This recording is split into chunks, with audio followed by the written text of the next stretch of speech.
Good afternoon, everyone. I am Tammy Wilson, and I am the project lead at the California Dyslexia Initiative. I'm going to start over.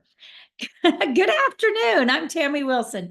I'm a director at the Sacramento County Office of Education, and I am the project lead on the California Dyslexia Initiative. We are really excited to have so many friends and colleagues join us for this learning opportunity. Welcome to the 23-24 CDI Expert Webinar Series. As you may know, in this series, we are learning more about the International Dyslexia Association's updated graphic on structured literacy instruction, really focusing in on what educators need to know about the content and principles of a high-quality structured literacy approach grounded in the science of reading. For today's webinar, we're excited to feature the dynamic educator, Dr. Margie Gillis. And to support our attendees, we've created a Padlet, which will host the slides, as well as a companion document that you can use. That it includes discussion prompts and some additional resources that you may want to explore. The Sacramento County Office of Education is the project lead on the Dyslexia Initiative, and one of our goals is to provide professional opportunities just like this one within the system of support across California to build knowledge, skill, and capacity around teaching and supporting students who are at risk for reading difficulties, as well as those that have dyslexia. We're delighted to partner with our friends at Glean to provide this expert webinar series.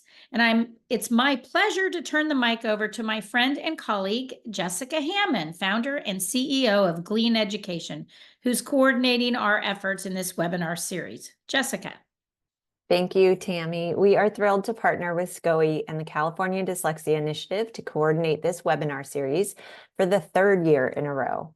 For those of you who may not know about us, we are Glean Education, and we partner with schools, districts, and states to deliver online training, school leader consulting, and web-based structured literacy coaching.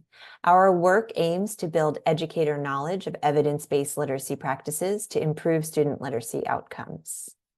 Next slide, please. This is our 6th in a series of webinars this year on structured literacy and dyslexia. If you haven't registered for the final webinar in the series, that will be next month, we'll be popping the registration link in the chat, so be sure not to miss it. For this webinar, I am thrilled to welcome Dr. Margie Gillis. Margie Gillis is a nationally recognized literacy expert and certified academic language therapist who has been teaching children of all ages to read for over 40 years. In 2009, Margie founded Literacy How to provide professional development opportunities and coaching for teachers on how to best implement evidence-based reading practices in the classroom. Margie has worked at the policy level through the Connecticut State Department of Education. She was instrumental in Connecticut's adoption of a universal screening test for K-3 students, implementing Connecticut's Foundations of Reading test as a part of the certification process for pre-service teachers, and for the design and execution of the Connecticut K-3 Literacy Initiative. Margie was recently a member of the Department of Education's SLD Dyslexia Work Group. Please help us welcome Dr. Margie Gillis.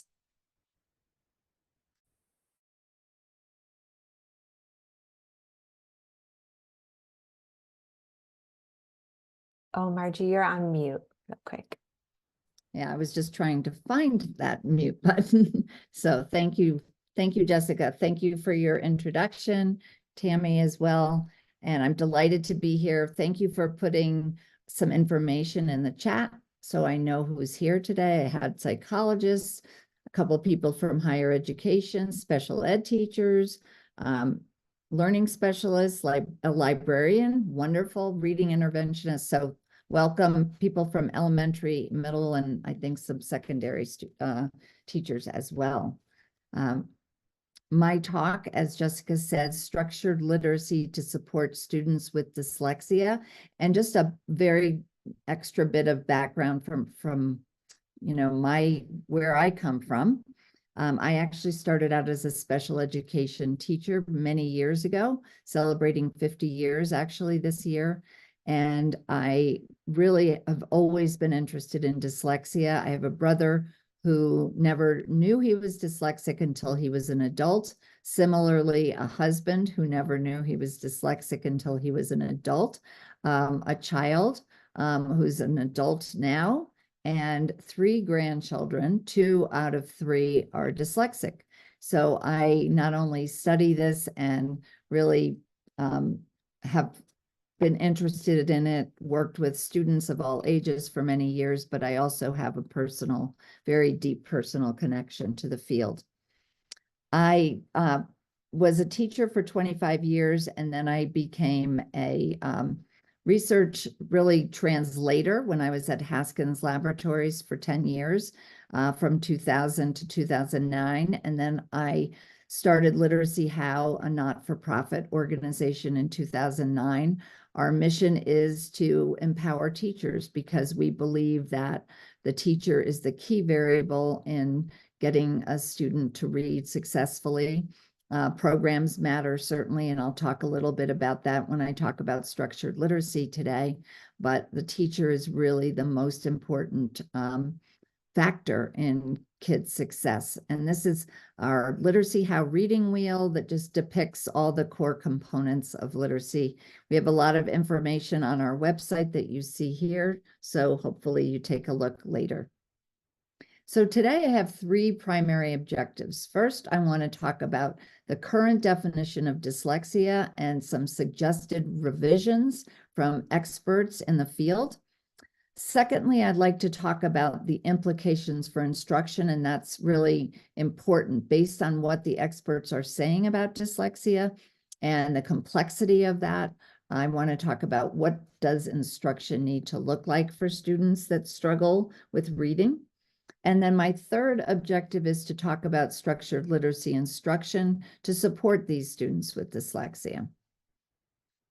Before I launch into my first objective, though, since I was a special education teacher, and I know I have several special education teachers on this webinar, I want to just reveal this data that comes from a study that is titled Characterizing the Knowledge of Educators Across Tiers of Instructional Support.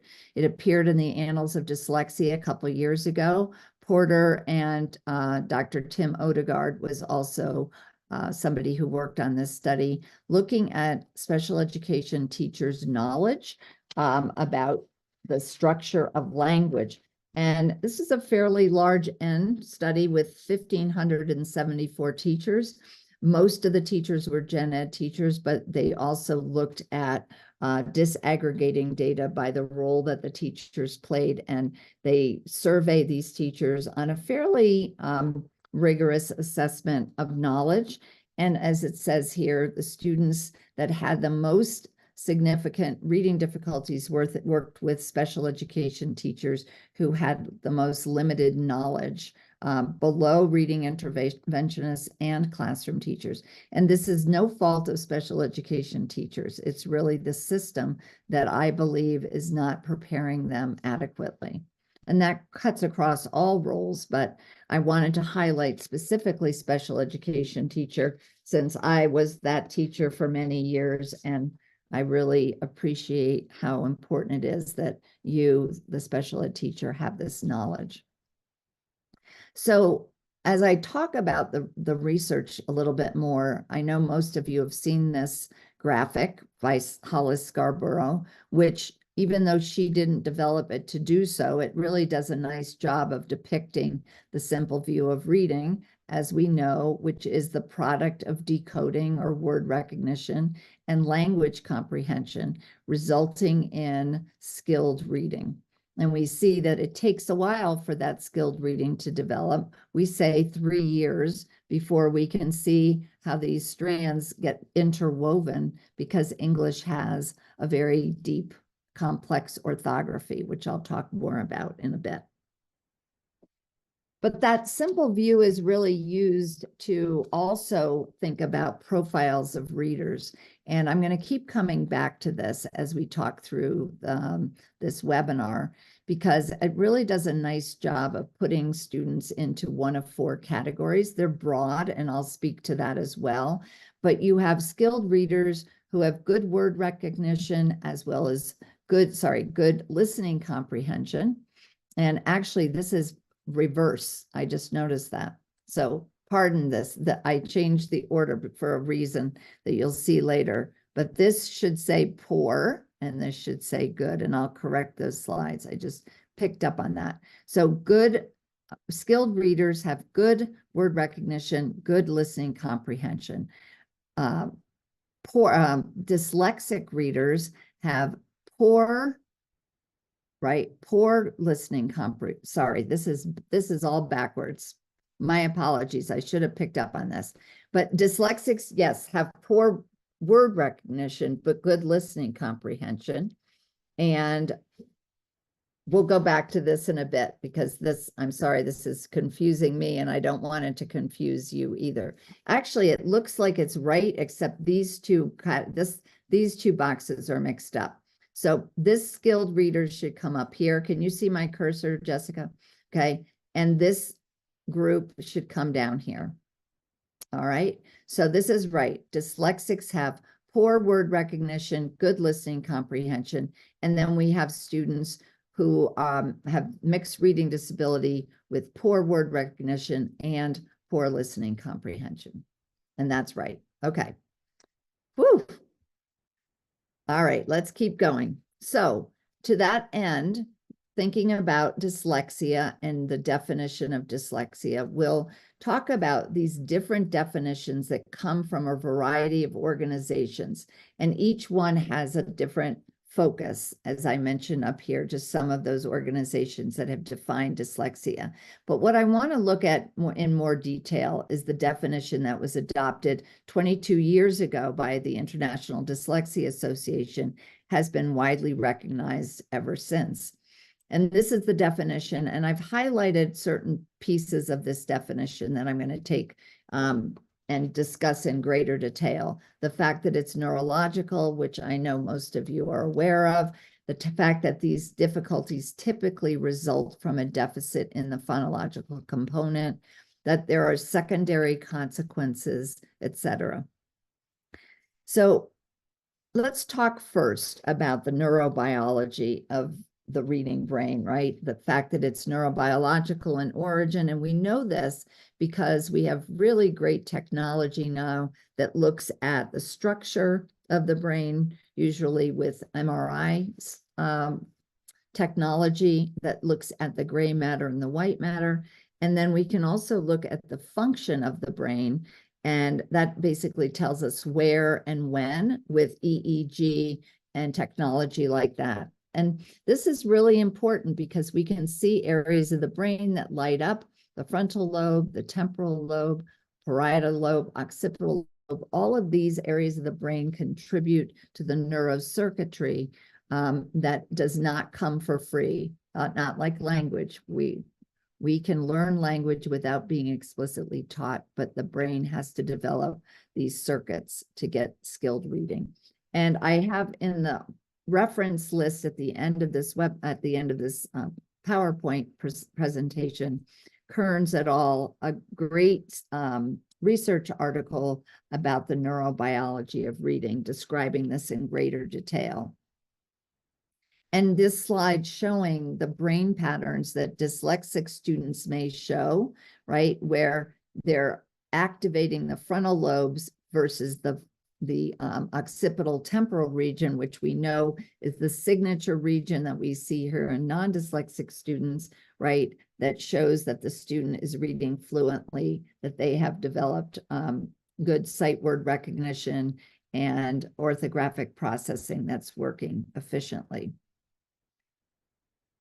So I want to highlight a really important article, and this is in your reference section also, that talks about revisiting the definition of dyslexia. And I'm going to highlight a few of these things today because I think they're relevant for instruction. And I know 99% of you on this attending this webinar are really interested in what are the implications for instruction. Hugh Katz, among other giants in the field, including Nicole Patton-Terry, Dr. Don Compton, Rick Wagner, contributed to this article, basically thinking about how important it is that we understand this neurological basis, because we confuse sometimes causes and consequences of dyslexia. Also, the characterization of neurobiological basis as a disorder or deficit, the consensus was that that should be avoided as it is in current definitions. So again, going back to that idea of word recognition as being what dyslexics struggle most with, we want to also highlight the fact that dyslexia impacts this word reading ability, but that it's distributed along a continuum from very weak to strong. Also, that the nature of these word reading challenges vary depending on the orthography of the language. So of course, we're talking about English, but dyslexia looks different in transparent languages like Spanish and Italian and Finnish. Because the English language is regarded as having a deep or opaque orthography, it makes it much more challenging for our students to not only read it, but even more so to write and spell. It also impacts accuracy and speed, as we know. And the other thing that's really important to remember is that this presence of phonological processing challenges that we see in many dyslexics, if not most, makes word reading even more challenging. So as we think about the sort of revisiting the definition of dyslexia, we're going to think about multiple risk factors. And the first person that I've highlighted here is Dr. Tim Odegaard, who wrote an article for Perspectives issue devoted to dyslexia in 2019. It's an excellent article. And in his particular article, it's an excellent issue. In his particular article, he focused on the fact that there is not a single cognitive profile that fits all dyslexics, right? That there are multiple differing profiles that have been linked to the word level reading problems. And sort of adding to that, the article that I just referenced by Katz et al. Talks about these multiple risk factors that work in conjunction to increase the probability of difficulties in learning to read, rather than one factor or combination. But the other thing that's listed here, or that's referenced here, is that the risk can be moderated by positive influences that serve as protective or promotive factors to counteract risk factors. And that's important because those positive influences include good instruction, right? They also include, a feeling of determination and perseverance that many students that struggle happen to have, which is a tremendous protective factor. I know there's a lot here, and I'm not going to, really talk about all of it, other than the fact that I want you to look at this, idea that there are possible causes of reading difficulty and what the relationship to dyslexia is. So one possible cause is this phonological deficit that is present in many dyslexics. Then there's this general difficulty, right, with cognitive functioning that impacts learning to read. We know about attention and emotional difficulties that also can contribute. But I also want to focus on this bottom one, this limited evidence-based word reading instruction, right? This could be the reason why students haven't developed good word reading ability. And what is its relationship to dyslexia? We know that if students are not dyslexic, they're likely to improve with good instruction pretty quickly. If they're not responding, it is probably a good indicator that that student is at risk for dyslexia. So we want to just be aware of that and pay close attention to that.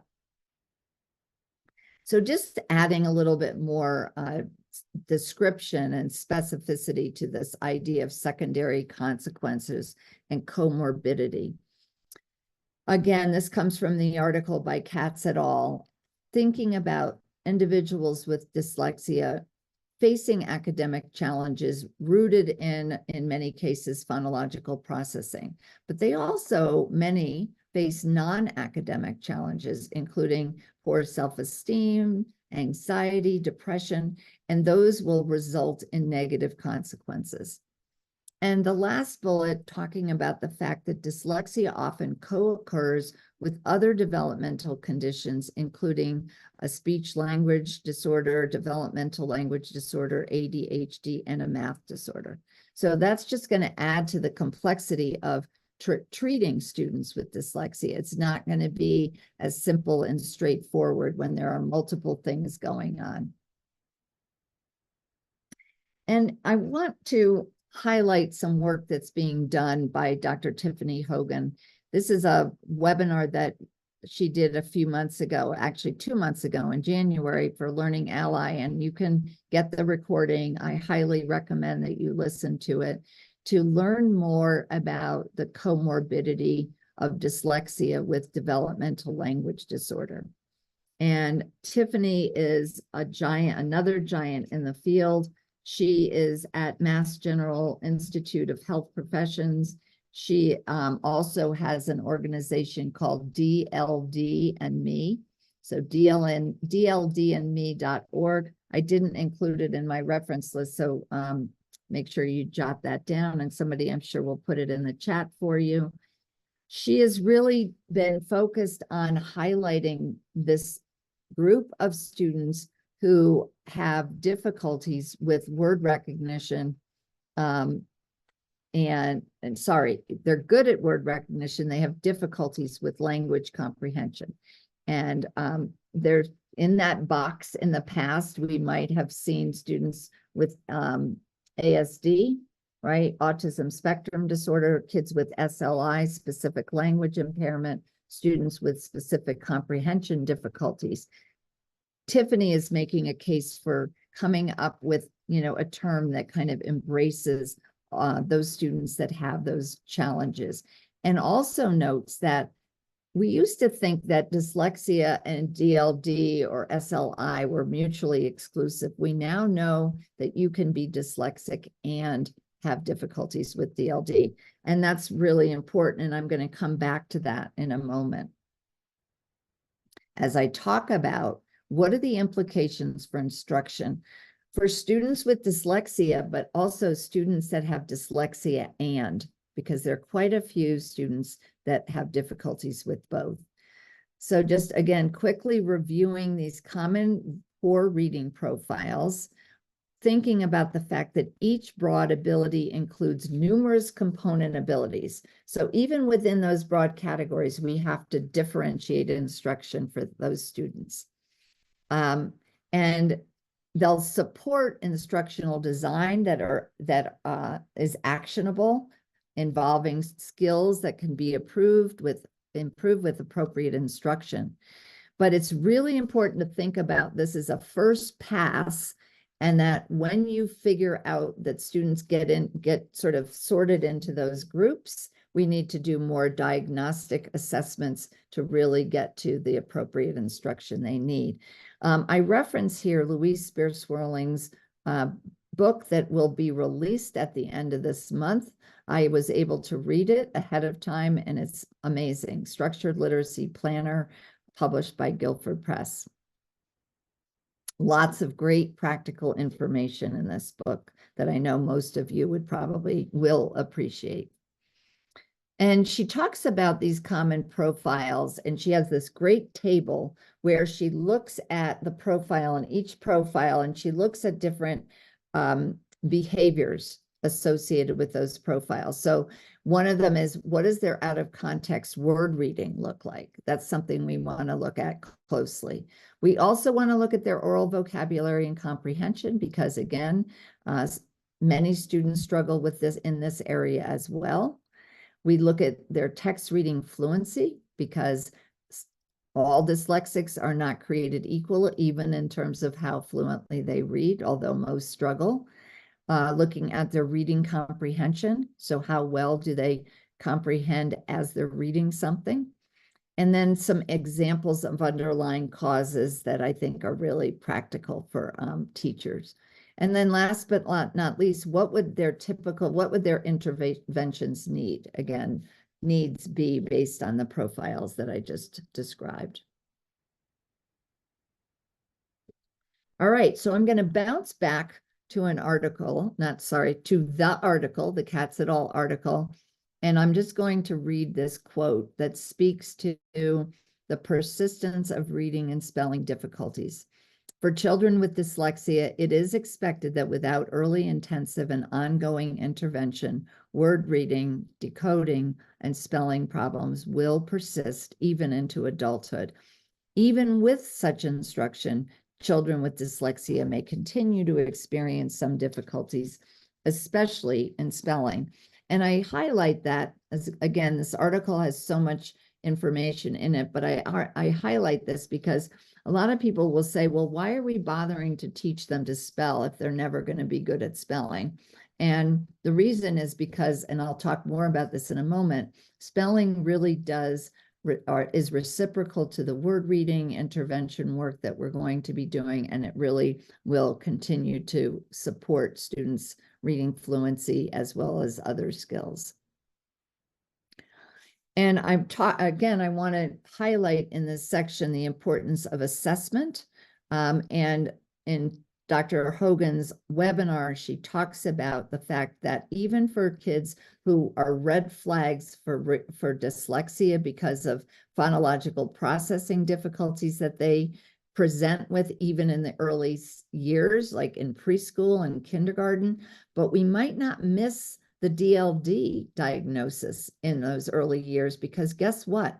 We're not screening kids for language difficulties. By and large, we don't have good screeners for that. So we can't ignore those red flags. And this slide comes from the webinar as well. And I put this here because we have a history of for letting kids wait to fail. Dr. Nadine Gobb talks about the dyslexia paradox. And as you can see here, the window of opportunity for finding all kids with difficulty, including dyslexia and DLD, is in the pre-K, first grade, 3-year period. Even if we wait till second to third grade, doesn't seem too late, it's still going to have more negative consequences. So early intervention, early screening is so very, very important. This is really prevention, whereas this is more oriented to treatment. And just to quote Dr. Odegaard, there may be a research justification for a new definition, which we've talked about, but he's going to drive home the point here about instruction, saying there's a much bigger need to support thoughtful, clear plan to elevate the level of reading instruction for all children, because true north goes through every classroom, and we must never return to a day in which we blame children who are struggling to read for the shortcomings of adults to provide them with what they actually need. So that sort of segues me into this slide where I want to now talk about structured literacy. And in the graphic that you're going to see, it kind of cuts off the top of the graphic, or maybe it's at the bottom, I can't remember. But I really want to focus for a moment on the who in the structured literacy graphic. We have the who, the what, and the how. The who is really all students and being instructed by all teachers in all tiers of instruction, understanding that these teachers must understand dyslexia and how to use elements and principles of structured literacy instruction as they teach the what and the how. So we're going to find kids with dyslexia and DLD in all classrooms. So the first line of defense is making sure tier 1 is strong. And then, of course, beyond tier 1, we have to make sure our tier 2 and tier 3 teachers, our special education teachers, our interventionists have even more knowledge and deeper knowledge. So thank you all, for those of you who serve in those roles, for being here today. Before I talk about structured literacy instruction, I want to spend just a minute describing non-structured literacy instruction. So here are the bullets that I kind of want to focus on. That skills and concepts are generally not explicitly taught in a balanced or non-structured literacy classroom. There's a lack of a systematic scope and sequence to actually guide the instructions. There's limited guided practice to ensure concepts are learned. So kids might practice something once or twice and then the teacher moves on. And we know that doesn't net the best result. We also see differences in terms of the types of assessments that are used for diagnostic and progress monitoring, students' instruction, and the fact that they're not measuring skill development and mastery the way that we suggest that we do in structured literacy approach. Students also read level text and prompted to use context clues versus decoding strategies in a balanced literacy classroom. And students spend more time reading independently versus reading, orally with the teacher. And that way kids can kind of skate through and teachers will not know that they're struggling with word reading and fluency. And lastly, text selection is often driven by interest versus instructional needs. Certainly we want kids to be interested and motivated in what they're reading, but if they can't read, that's off the table. So instructional needs need to take precedence over interest, at least initially. And so just driving home the point of how important intervention is and how important your work as reading teachers and interventionists, special ed teachers is this idea that we have demonstrated through research that actually we change the activation patterns in the brain. Teachers can change brains as a result of the reading intervention that we use. And this is independent. This is evident not only in the neurological changes that we see, but also in our students' reading behaviors. So my third objective, and where I'll spend the last 25 minutes or so this afternoon, is to talk about structured literacy. What is it? And I know you all are familiar with it, but I'm going to focus on mostly today on some of the what's that I think are really important based on what I just talked about earlier, and just one of the hows. So you've seen, I believe, this infographic, which I love from IDA, and all these, this content that we've divided here from the word recognition side of the simple view and comprehension side of the simple view. And what I love also that's been added is this idea of handwriting, which we don't always talk about, right? We certainly don't talk about it in the simple view, and composition over here. And then we've also added in critical thinking. And I'll have a slide at the end talking about the integration.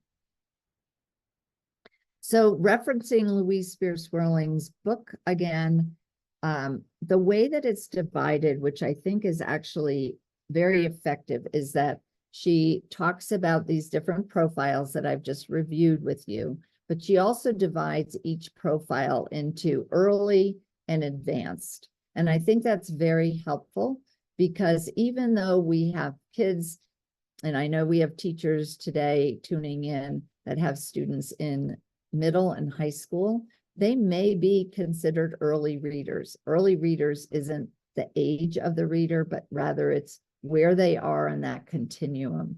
And in this case, in the continuum of being skilled word readers. So this is a very broad, general kind of lesson plan structure, so that you can get an idea of a flow of what the instruction might look like for early readers.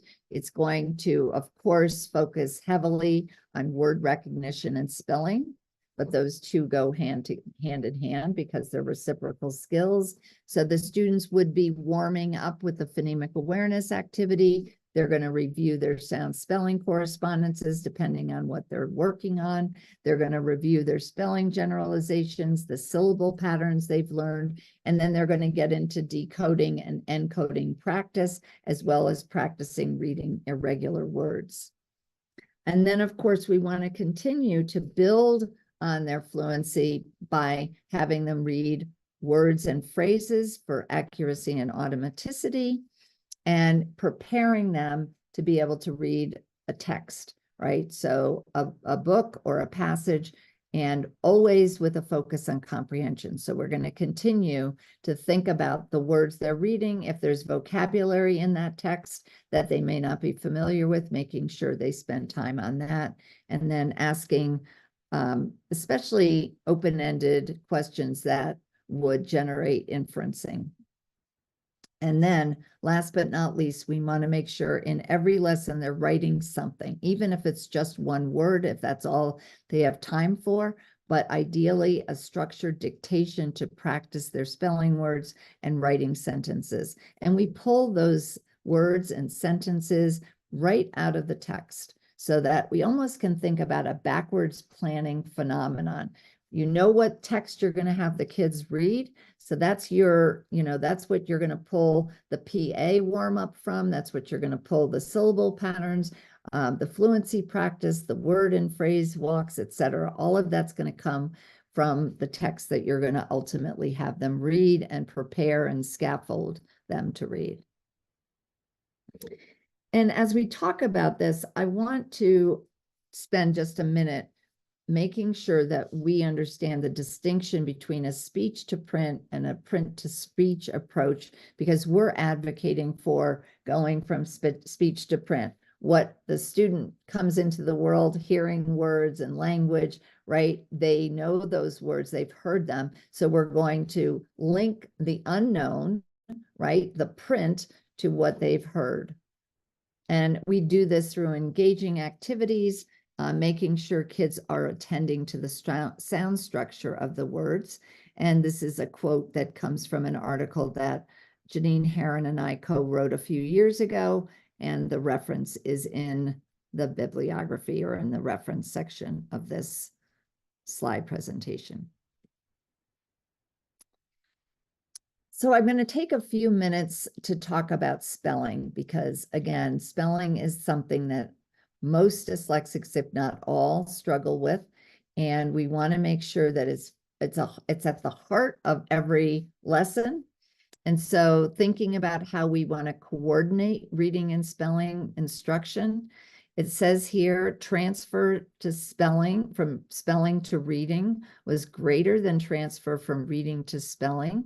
That suggests that spelling practice actually establishes more detailed and accurate orthographic representation than does practice reading. So that indicates instruction in spelling may be particularly valuable in the early school years to aid in developing reading skills. And of course, we know that unfortunately, spelling isn't taught optimally in Tier 1. So we're just making a case for how important it is that teachers, even in Tier 1 instruction, are teaching spelling patterns. And they're thinking about the word study much more explicitly as far as being a multilinguistic intervention. I see a lot of teachers doing word study, and that's great. But what they're having kids do oftentimes is having them sort words visually. They're not necessarily having kids reading those words after they've sorted and asking them to think about what they're hearing as they're reading the words and linking the phonology to the orthography and the patterns. That's so very important. It also helps with reading fluency, which of course is one really important reason for doing word study. And then reflecting on the meaning of the words, and if there are morphological elements in those words, of course we're going to make sure the kids are paying attention to that. So this multilinguistic approach, many of you have seen the 4-part processor model. So I put it here as a reminder that we're linking, right, the orthography, the letters to the sounds. integrally related to the meaning of the words, and of course, in a specific content. So driving home and emphasizing that spelling depends on the knowledge of language, from the phonological form to the orthographic form to the semantics, the meaning, as we see here. And then last but not least, its morphological structure and grammatical role that we're not going to really understand fully unless we bring the context, the sentence, into the equation. And I can't have a discussion of spelling and orthography and reading fluently and sight word recognition without speaking about Linnea Airy's work for just a moment. I love the idea of sight word acquisition as a connection forming process, because every word that becomes a sight word is in our lexicon and becomes automatically retrieved when we link or connect the word spelling, right? B-O-W. It could be bow or it could be bow, right? We have to have the context, right? To know that we're talking about the bow of a boat. So orthography, phonology, semantics. One of my favorite activities for supporting students' orthographic mapping so that they'll turn every word into a sight word is sound letter mapping. And this is a great activity or strategy to use with our early readers, where we're really linking decoding and encoding. I'm sure, I would imagine that most everyone here has seen this activity, but I'll just take a moment to describe it. We have little chips that are at the top of this grid, right? Doesn't matter what color they are.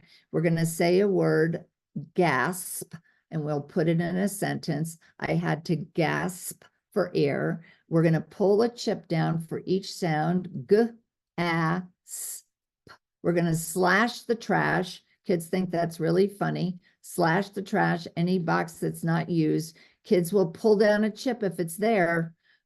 So we want to let them know, well, I only heard 4 sounds, only needed 4 chips. And then we're going to push each chip up and write the grapheme associated with that phoneme or sound. And then we're always going to write the word over here, right? Because we're going to make sure that the kids, after they've mapped, that they're going to read these words as fluently as possible, accurately, automatically. And this is not a map for novice readers. So unless they've learned all these patterns, but I wanted to just show you sort of what does a blend look like, right? Versus a digraph versus a trigraph versus vowel consonant E pattern. So there's lots of, oh, and this should have had a, sorry, this should have had a /2 through it. One of my favorite activities. Now, moving to advanced readers. So how might their instruction look different from the early readers? You're going to have similar flow for the lesson plan. You're going to start with word recognition and you're going to link spelling there.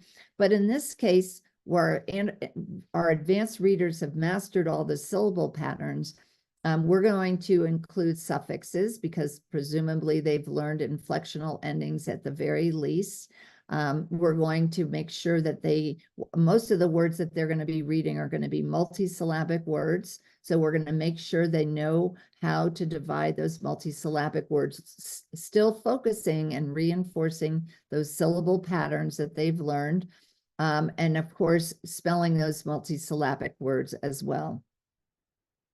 Fluency practice is absolutely integral to their lesson plan as well. They're going to continue to review irregular words because by and large, there's some students that continue to struggle with some of those irregular words that need some practice. They're going to do repeated reading practice and other types of practice for fluency. And of course, they're going to do text reading.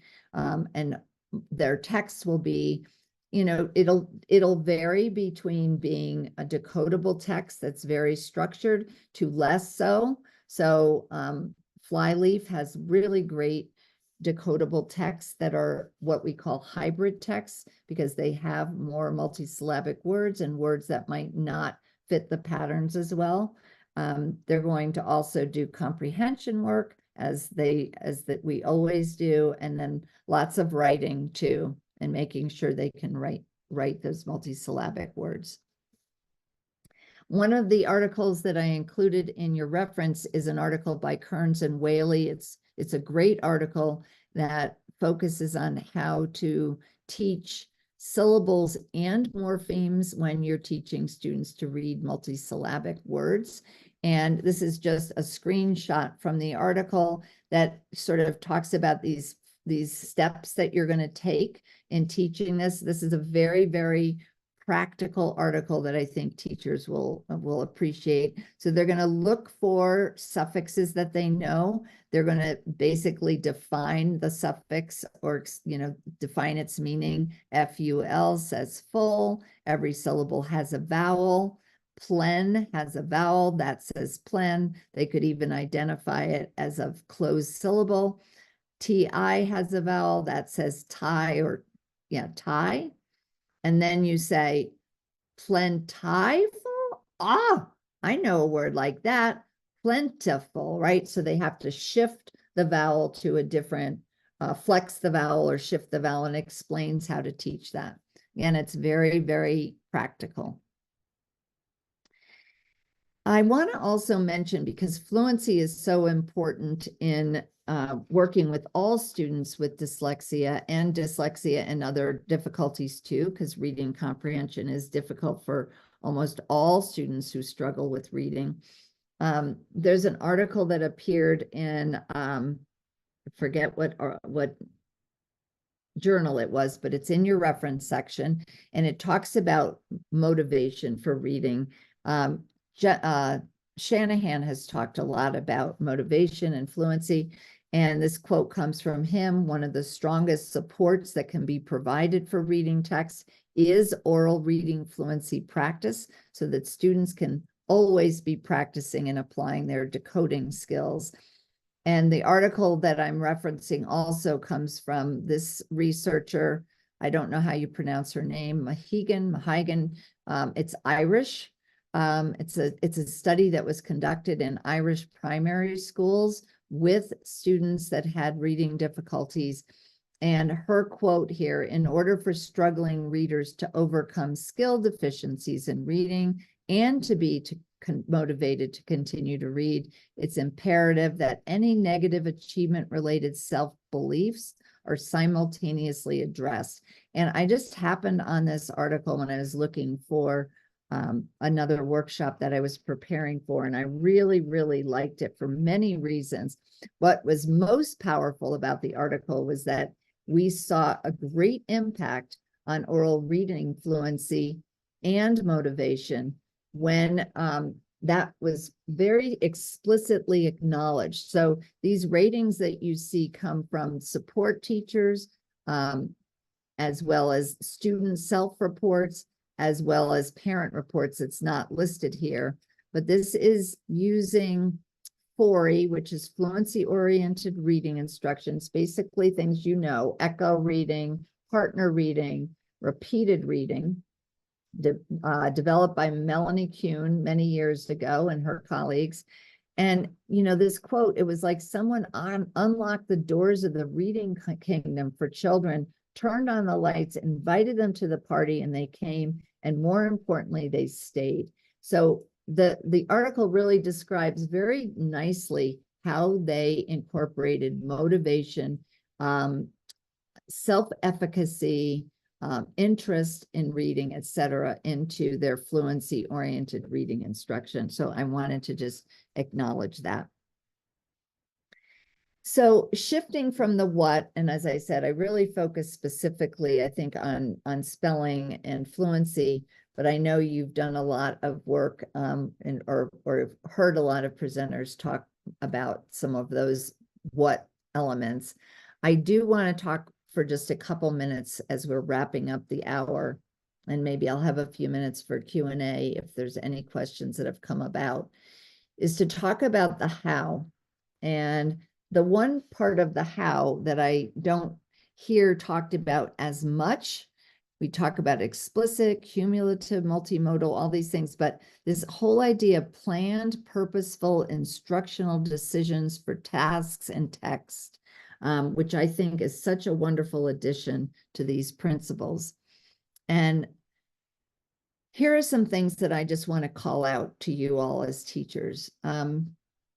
We believe wholeheartedly that students with dyslexia, especially those early readers, benefit from code-focused texts because the texts follow a scope and sequence, and then you, the teacher, can plan your tasks, what you're going to ask kids to do with that text based on what the students know and what you're explicitly teaching them to learn and practice. And using the code-focused text, as I mentioned earlier, as the end goal, so that you can backwards plan the lesson based on that. So prior to reading the text as a whole, one of the things we do is a word and phrase walk. We pull words out of the text, phrases out of the text, and we do, like, you can even put them into rapid naming charts, because kids really benefit from practicing words ahead of time and scaffolding the words that might be difficult for them, or the grammatical phrases that might be difficult for them. And then they'll be able to read the text more fluently. And this whole idea of using phrase cued reading to support students' prosody, it also supports their syntactic awareness. And syntactic awareness is critically important for students to be able to make meaning of text. Last thing I want to mention is two more things to mention. Something called executive function, which you all are familiar with. There's overlap, as we know, between executive function and ADHD.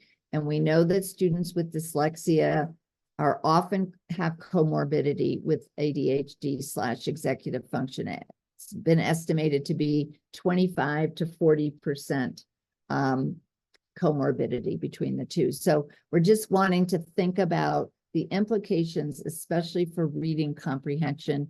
And this book that I put in your reference section as well is very practical ideas for supporting students' problems with attention and these cognitive processes that we talk about here. They really specifically impact reading comprehension. So when we think about structured literacy, and structured literacy really not just encompassing phonology, orthography, but also the semantics, the syntax, right? Discourse that students really need to continue to practice, even if they become decent readers, word readers. And so as we wrap up today, I also want to think about this idea of multi-componential instruction that I heard Marianne Wolf speak at the Plain Talk conference back in the end of January. And she kept talking about multi-componential instruction, which really just means that we're going to integrate PA and phonics, vocabulary, syntax, right, across content areas. So ELA, bringing all those components into our ELA, but not just ELA, our social studies classes, our math classes, our science classes. And this is an article that Nancy Eberhardt and I wrote for a recent issue in Perspectives. Overarching goal, obviously, the main reason we're doing all this work is so that our students can be skilled comprehenders and writers. And then Jessica wrote a wonderful piece for Perspectives that just came out, hot off the press. You can find it on the IDA website. I think it's a bonus that they're allowing even non-members to access. And this I cannot say enough about how comprehensive and informative this particular issue is. And what Jessica really focused on here is all the hallmarks of an integrated structured literacy approach, some of which I talked about today, not as much on this last bullet point, where we're really wanting to focus on meaning through vocabulary, comprehension, instruction, while listening and or reading at the word, sentence, paragraph, and text level. So we're really wanting to always think about how we integrate the structure of language with reading and writing instruction. So here's my list of resources. There are many more than these, but these are some of my favorites, and references that I also mentioned throughout the webinar, and some more here. So I know you needed a couple minutes for wrapping this up, and then if we have a couple minutes left for Q&A, we can do that as well. Perfect. Thank you, Dr. Gillis. And that was an amazing presentation, chock full of amazing resources. So thank you for all that.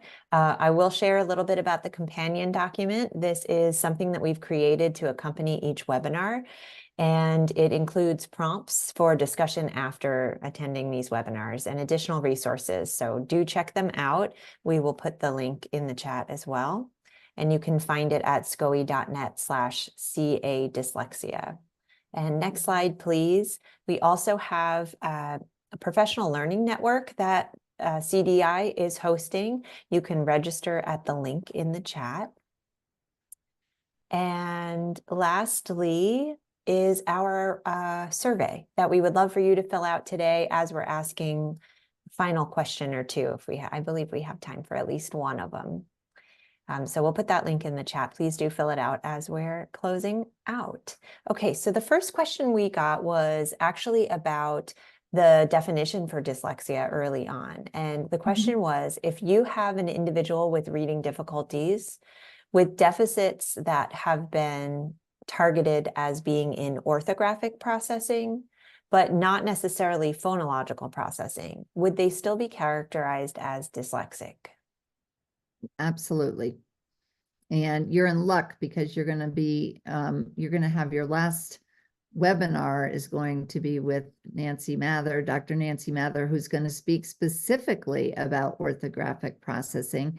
And that's really interesting and coming up more and more lately, that we see students that have intact phonological processing, and phonological memory is pretty okay, phonological naming speed, phonological awareness, and they're really struggling, and it happens to be more with the orthographic processing. So why I always now focus a lot on spelling, those students need even more intervention around spelling.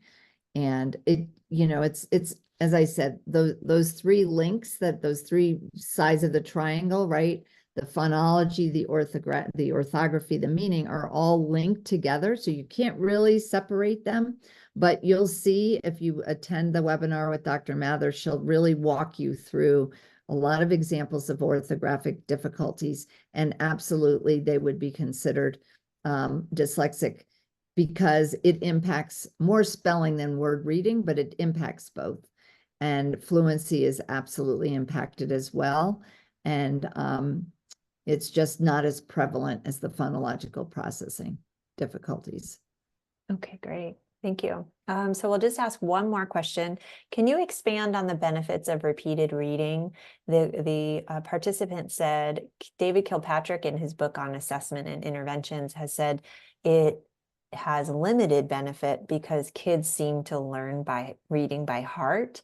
Can you discuss maybe what the research points to in terms of its benefits? Yeah, thank you. That's a really good question too, and one that I've often thought about, because we do have some research that speaks to and shows evidence that repeated reading works, but I think it has to be coupled with other types of fluency practice. So I agree there's a place for it. I think it's motivating when the kids graph their improvement with repeated reading, and the interventions that I've seen that have been most impactful was when they do a cold read, they graph their their score with a passage they've never seen before. They read it several times, and they get excited to see their words correct per minute increase. So that's motivating. I think that's part of where it has its benefits. But echo reading, choral reading, partner reading, I think those are also really, really important because again, it's not to memorize the text or to get faster per se, it's to become more prosodic as they read so that they can be making meaning. I mean, that's part of what you're trying to convey to the kids. It's not about being faster, it's about being able to think about what they're reading. And the fact that they can do that more fluently allows them that cognitive energy that gets swept away when you're tripping over the words. Perfect. Well, thank you so much. That was amazing and a wonderful, wonderful presentation. All we have time for today. So I want to thank you for your time, Dr. Gillis, on behalf of Glean pleasure. Education, the Sacramento County Office of Education, and the California Dyslexia Initiative. Thank you to our attendees who visited today. We look forward to seeing you at the next webinar with Dr. Nancy Mather on orthography as an element of structured literacy and assessment on March 14th. Oh, nope, that's April. Some date in April. I believe it's April 16th, perhaps, but we will get the right date in the chat. April 11th. Thank you, Wynn. Please register for that. Link is now in the chat. All right. Thank you, everyone. Goodbye. And thank you, Take Dr. care. Gillis. Take care.